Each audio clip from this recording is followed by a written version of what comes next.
Hi, அனைவருக்கும் வணக்கம். இப்போ நம்ம பேச போகிறது நீர் மேலாண்மை. இன்னும் கொஞ்ச காலம், இன்னும் ஒரு 60 நாட்களில் கடுமையான வெப்பம் வரப்போகுது. கோடைக்காலம் மிக மிகுதியாக இருக்க போகுது. மனுஷங்க மட்டும் கிடையாது, உலகத்தில் இருக்க எல்லா உயிரினங்களும் வர 2 மாதம் கழித்து அடுத்த 1 மாதத்துக்கு மிகுந்த இன்னும் அனுபவிக்க போகுது. அதுக்கு முன்னாடி நம்ம நீர் மேலாண்மை பற்றி தெரிஞ்சுக்கணும்.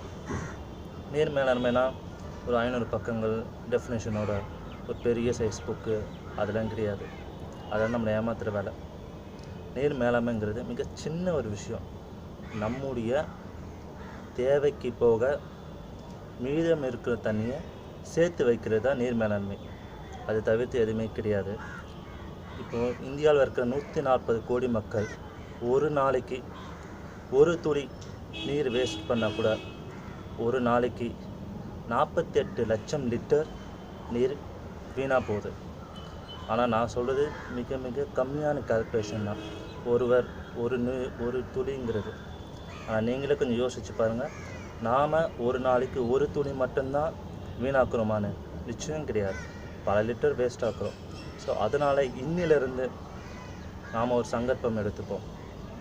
என்னென்னா, முடிஞ்ச அளவு நம்மளுடைய தேவைக்கு போக இருக்கிற நீரை சேர்த்து வைக்கிறோம் அப்படிங்கிறது ஒரு முடிவை இந்த வினாடியிலேருந்து நம்ம எடுத்துப்போம்.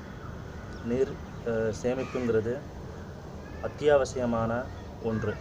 இது நமக்காக மட்டும் கிடையாது, நம்மை சார்ந்து உலகத்தில் இருக்கிற மற்ற உயிர்களுக்காகவும் இது அத்தியாவசியமான தேவையாகப்படுகிறது. அதனால் இந்த வினாடியிலிருந்து நாம் நீர் மேலாண்மை, அதாவது நமக்கு நம் தேவைக்கு போக மீதம் இருக்கிற நீரை வீணாக்கக்கூடாது அப்படிங்கிற சங்கல்பம் இந்த வினாடியிலிருந்து எடுத்துப்போம். நன்றி, வணக்கம், ஜெய் ஹிந்த்.